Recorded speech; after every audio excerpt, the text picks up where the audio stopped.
I want to ask you about this one. I got a little value. The one that I can see is I got a little value. I can't believe it on the Wizards plus 6.5 facing the Knicks. But that's mostly because my numbers think that the Knicks are garbage. I'm like manually bumping up New York because I just disagree with my number. Like my raw projection on them is bad, and I'm like, the Knicks are pretty good. Like, we gotta stabilize this. I'm even adjusting for strength of schedule, and it's still the schedule's been tough. Good.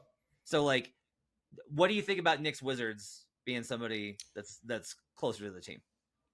Yeah, I noticed you didn't go to the Nuggets. You didn't want to. I'm getting there. Yeah, that's a little home dog for you in that spot. That's an interesting spot. Yeah, look, I haven't missed a tick of a Knicks game this year, and they haven't had an opportunity for all three of their guys to click, and they are still offensively. I'm talking about with RJ Barrett, Julius Randle, Jalen Brunson. Couple games that this was one of the first games of the year where Jalen Brunson and Julius Randle got out and scored almost 25 plus. Jalen finished with 24, and Julius went over that 25-point mark. But then RJ Barrett wasn't there. They haven't got all three guys on the same page offensively, and they're still scraping out wins via defense and then big shot making at the end from Jalen Brunson. That's been their MO for quite a while now, especially since the second half of the season with Jalen. A lot of people feel like this on the Phoenix Suns. I can't gauge them. I don't know who's going to play. I'm not. If I'm not fading them, I'm not betting them. That's where I'm at with Washington. Okay. There's absolutely no way I could bet Washington in any spot, especially against a physical, disciplined, defensive-first team with a big-time shot maker in Jalen Brunson.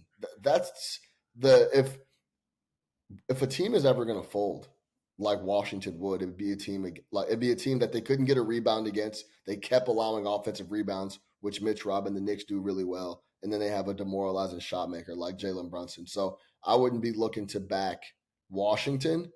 Okay.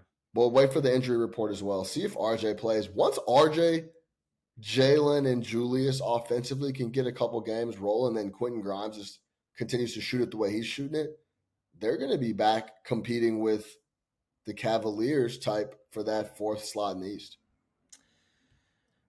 I'll say this. I've got this modeled about a point under of 227 where it's sitting right now. But that's based off of the early season when the Knicks offense was absolute garbage, and they are over in 3 of 4. And the last 3 wins that they've got, those overs, it was 126, 129, 116. Then they had the 98 versus the Celtics, who are an elite defensive team, and the Wizards aren't that. So I kind of think that my projections are behind on the Knicks offense regressing to form, and I think I might have a small play on the over here. Yeah, the offense is, if you go back to last year and how they closed the year, the offense is actually really good when they get elite. That's why I was confused. Everybody when they the year. Exactly. They couldn't get water if they fell out a boat for like the first week, except for RJ Barrett. Yeah. Who, by the way, RJ Barrett is his 7th in catch and shoot efficiency. He's got a 70% EFG right now on catch and shoot. It's ridiculous. Yeah, I mean, career high true shooting. Yeah, he's been playing extremely well when he's been on the floor, dealing with the migraines. So he's been out. But yeah, once they get those guys rolling, and Julius, there's not a person in the league like Julius Randle when it comes to momentum, good or bad.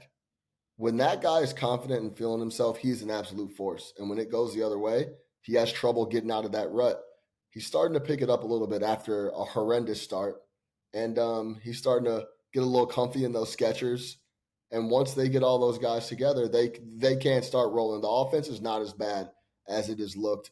Dante DiVincenzo has actually added quite a bit of shooting as well. He's been good so far this year. The numbers are overall the picture on the offense is a touch underrated when you're talking about the New York Knicks.